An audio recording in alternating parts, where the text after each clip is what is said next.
Welcome back to the channel, everyone. Thank y'all for tuning in on tonight's episode. Now we have a slight change of plans in the 6.0 Powerstroke project, if you will. As you can see, you might be able to tell, yes, I have the engine sitting next to me on the hoist. So, yeah, we're just gonna get right into this video. Alright guys, so this is pretty much where I'm going to start the video for, the process of removing the engine. I apologize for not recording any of the front end stuff, but it's fairly simple, pretty straightforward. Basically just got to remove the headlights, grille, header panel, and then there's this, the cross piece that comes along the front of that. There's 8 bolts for that, 2 on the front, 2 on the back, on each side. I didn't fully remove the transmission cooler, just kind of have it hanging out right here. Power steering pump is just kind of chilling out right there as well. And then obviously you're going to have to remove all the stuff on, all the accessories on the top of the engine, all the bolt-on stuff, batteries, intake, intercooler pipes, and then you'll get the degas bottle, Fickum bracket, turbo, up pipes, all that stuff. And then that's pretty much it. Well, that's as far as I have gotten so far.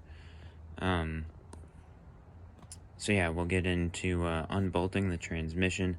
There's going to be 6 nuts bolting the flex plate to the torque converter, and then you have the bell housing bolts. We're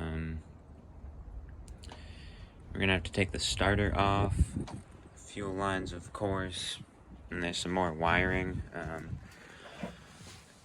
like down here, this power wire that runs up to the batteries. There's a bracket bolted to the engine block, so we'll have to get that off.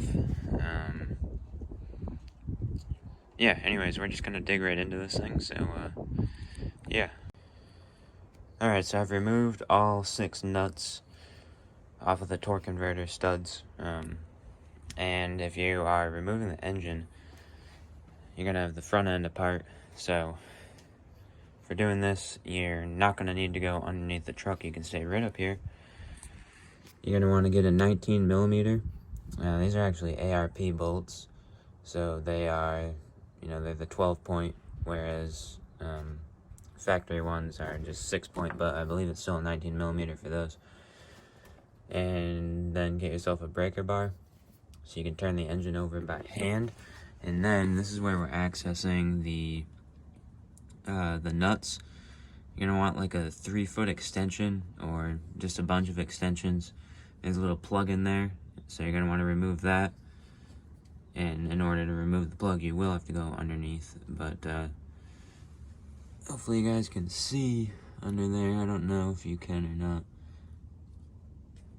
but that's where you're gonna access.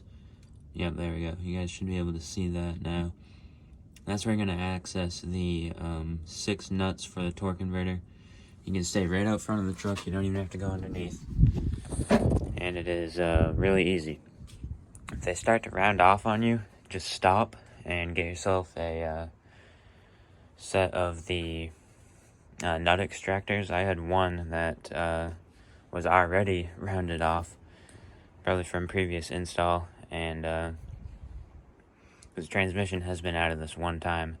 I had somebody else do it, and yeah. So I just got a set of the nut extractors. You're gonna want one for a 9/16 or 14 millimeter, and it just popped right off. So I'll show you guys the set that I used, and then we're gonna get right back into this thing.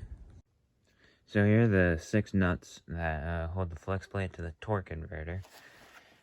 And I actually had 2 that started to round off on me, as you can see. This one here wasn't as bad as this one, but I was just using these here 9/16, 14 millimeters, the one that you're going to want to use.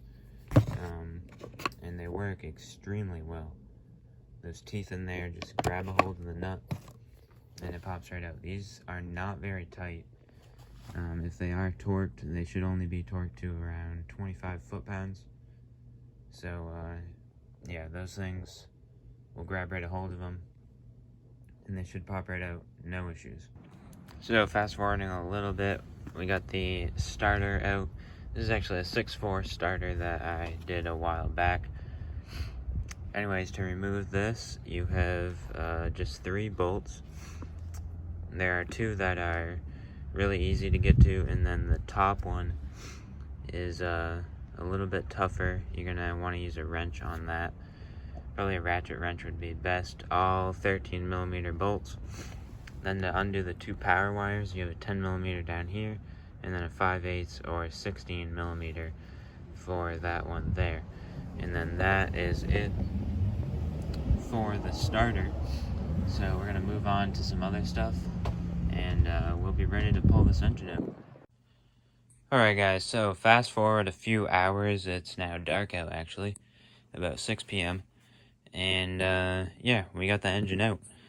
I apologize for not really recording anything, but it's just really hard recording it and also, you know, trying to do the work because it's pretty tight in there, and it's hard to get the camera in there, and yeah, I just wanted to get it out. It's like 25 degrees out, so.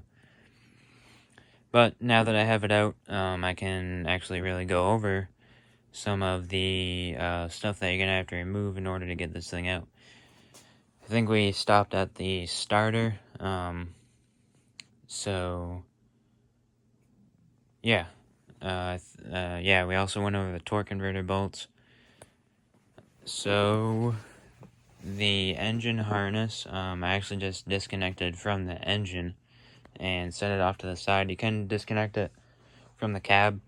I just found it was a little bit easier to do it from the engine. You know, you have all your sensors in here around the oil filter, and then glow plug harness.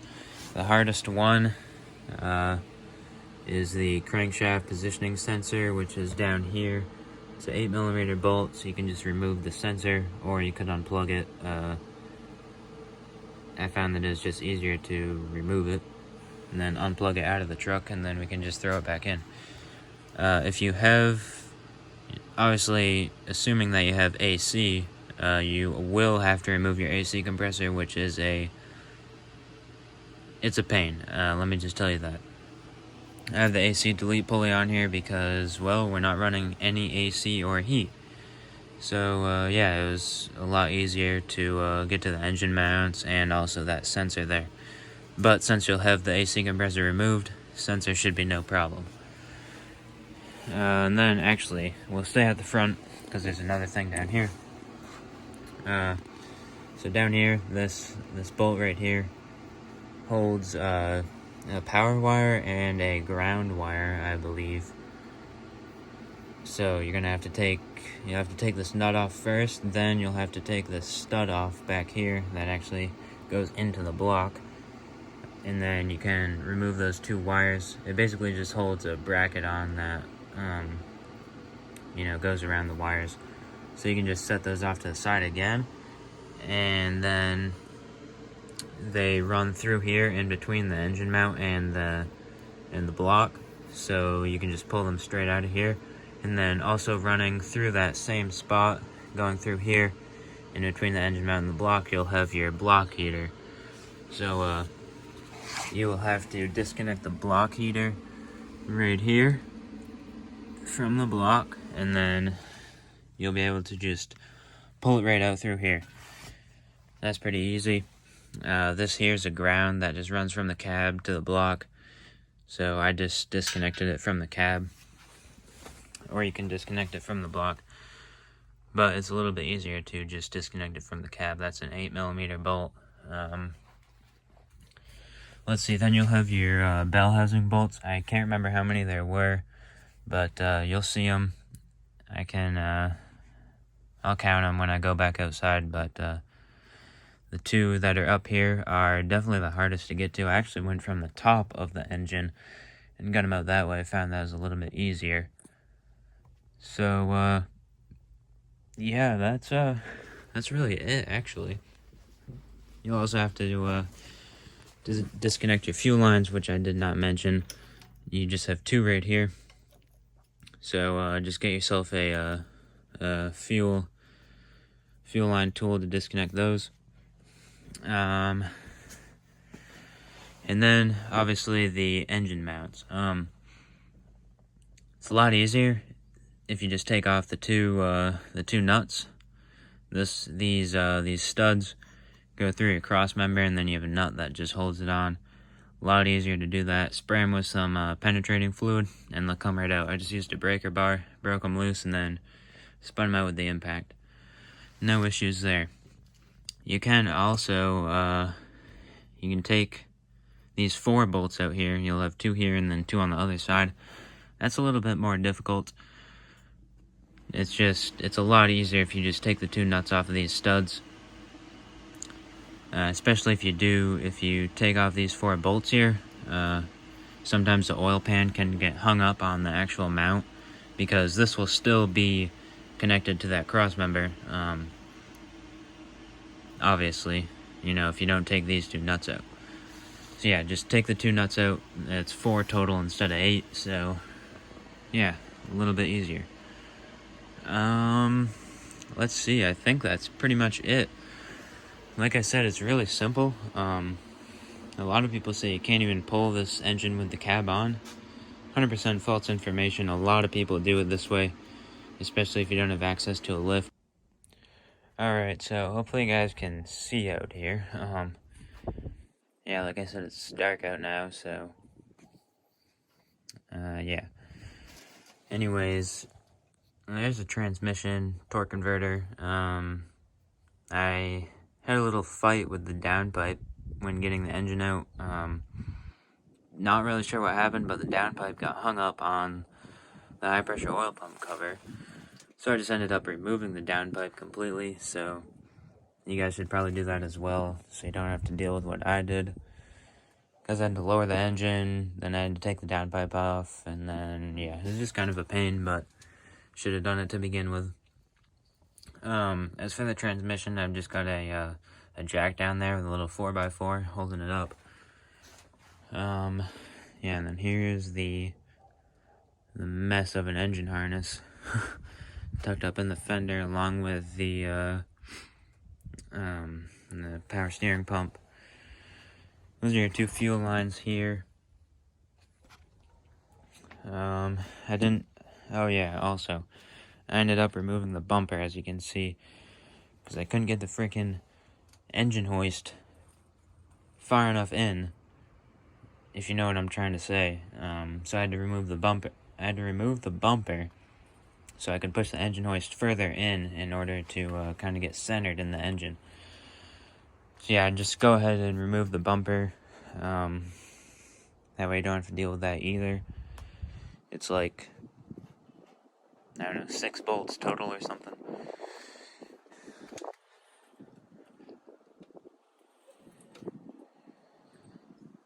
Yeah, that's pretty much it, I think. This is the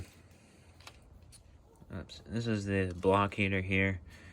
I showed you guys where to disconnect it from on the engine. Also, make sure you disconnect your map sensor. Yeah, I forgot to do that and almost ripped it out of the truck. Here are your transmission lines here. And then here are those power wires that I was talking about that are on the block. You have to remove that nut and then the stud, and those will come right off. Yeah, that's really it. Like I said, pretty simple. Really, it's not that difficult. And I was doing it by myself, so it definitely would be a lot easier with 2 people, but couldn't find anyone to help me, so I just ended up doing it myself. Those are the studs on the torque converter, 6 of them total. I already showed you guys those. And then the bell housing bolts. I'll show you guys those so you know how many there are. 2 shorter ones, which are on the very bottom. Let's put that flashlight away. 2 shorter ones are on the bottom, and then there's, let's see, 1, 2, 3, 4, 5, 6, 7 more that are the longer length. Those are all 13 millimeter. So yeah, 9 total bell housing bolts. Again, the 2 on the top are the trickiest, that is for sure.